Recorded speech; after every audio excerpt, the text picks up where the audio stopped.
Hey guys, and welcome back to my video.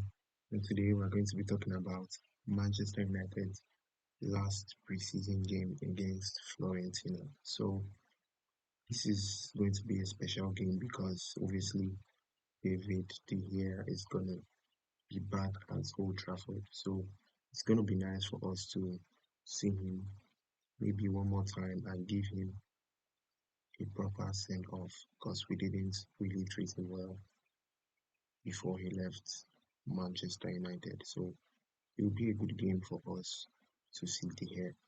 And in this game, we're also going to see Benjamin Sesko, which is our new striker. Many of us are really optimistic about seeing Benjamin Sesko, and hopefully he scores a lot of goals for us.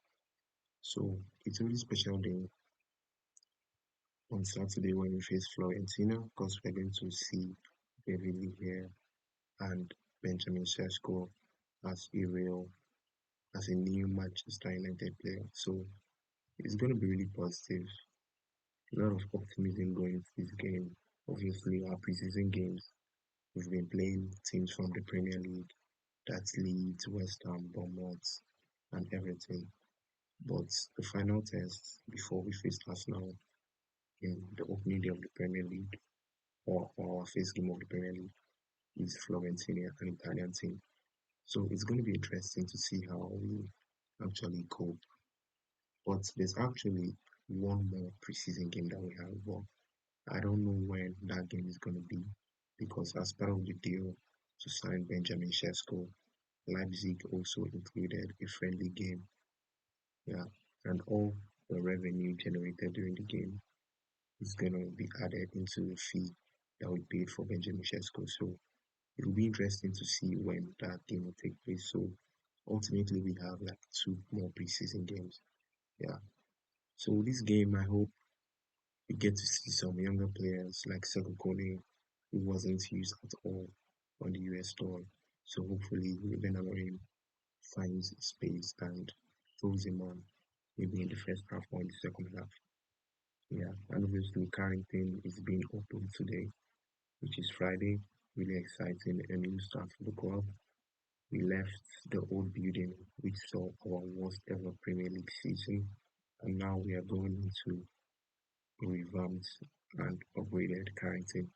So hopefully this is going to serve as a catalyst for future success at Old Trafford.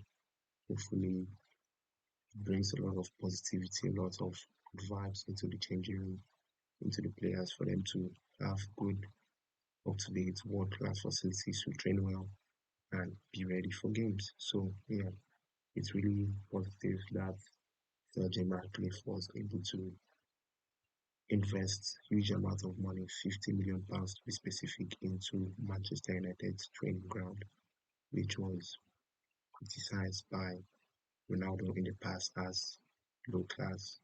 So it's really good that he has been able to upgrade the facilities. And now going into the game against Fiorentina, this is my predicted 11. So let's move on to my predicted 11 against the game. So obviously in goal, you would have Altai Binder. Now we move on to the centre backs. Right centre back, I'm going to put Lenny Euro. It would be another good game for the young players like Lenny and Aiden to prove themselves and just build up their fitness in general. Central centre back, I would have the Ligt. Matthias the Ligt. That's a terrible D. Matthias the Ligt. And the left sided centre back, I would have Aiden Heaven.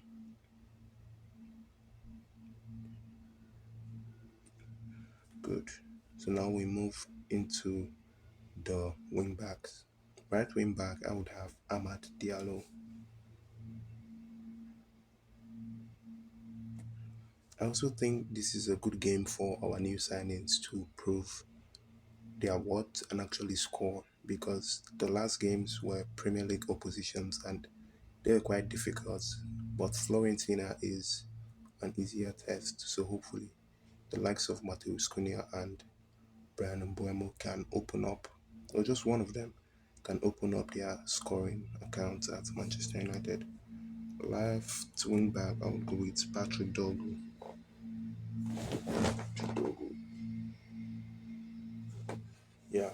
And now we go into the midfield. I would go with Bruno Fernandes,